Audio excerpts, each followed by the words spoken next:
Through all the lies and deceptions, there is one common denominator that remains the source of all things.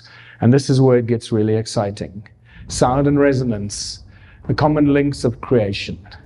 Modern science tells us that we live in an electromagnetic universe. Everything spins and vibrates. I'd like to correct that. I'd like to say that it's not an electromagnetic universe, it's a magneto-electric universe. There's a very big difference between the two. And again, it's a small little subtlety, but it's a very important subtlety, because magnetism is a thing that rules the universe, not electricity. Sound, magneticism, electricity. And you'll see how this chain reaction causes everything that we observe when we look up at the night sky or the nature around us. Everything in creation spins and vibrates. Everything has its own prime resonance frequency. Everything.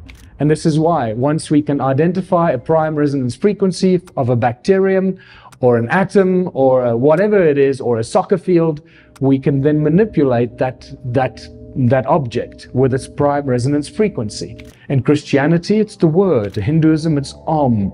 The Egyptians believed the universe was sung into creation, and the original people of Australia, not the aboriginal, I forgot to take the ab out. They're not abnormal. The original people of Australia. It's a twist on words there, remember?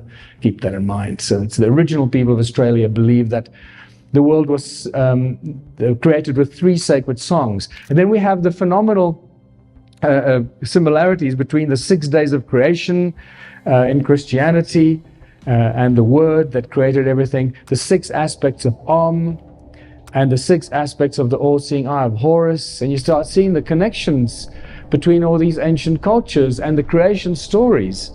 And then the creation stories get even more interesting when you read the Hindu creation story. It says, everything was so peaceful and silent that Vishnu slept undisturbed by dreams or motion.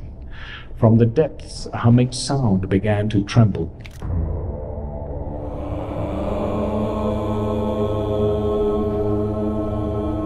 It grew and spread, filling the emptiness and throbbing with energy. The night had ended. Vishnu awoke. That's just a little more dramatic version of saying God said, let there be light. Sound is the source of all creation. Sound and resonance is responsible for everything. It is the breath of the Creator, the prime resonance frequency, and the source code for everything in creation, including our DNA. This is from Dan Winter's brilliant documentaries and work on the DNA and sound and resonance. I would recommend you check out Dan Winter's work on that as well. How cymatics and sound helps to form and shape our DNA and the structure of our DNA based on the cymatics. And that word cymatics, it comes from Hans Jenny in the 50s and 60s, the brilliant work that he did and showed us how sound and resonance is responsible for everything in creation.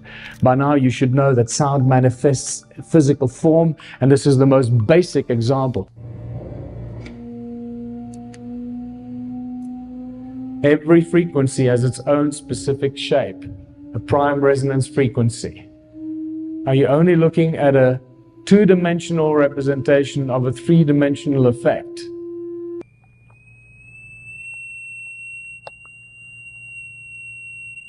And this is just in the spectrum that we can hear. You can imagine in the low frequencies that we can't hear, it has the same effect. The higher the frequency, the more complex the shapes. The lower the frequency, the more basic and the larger the shapes.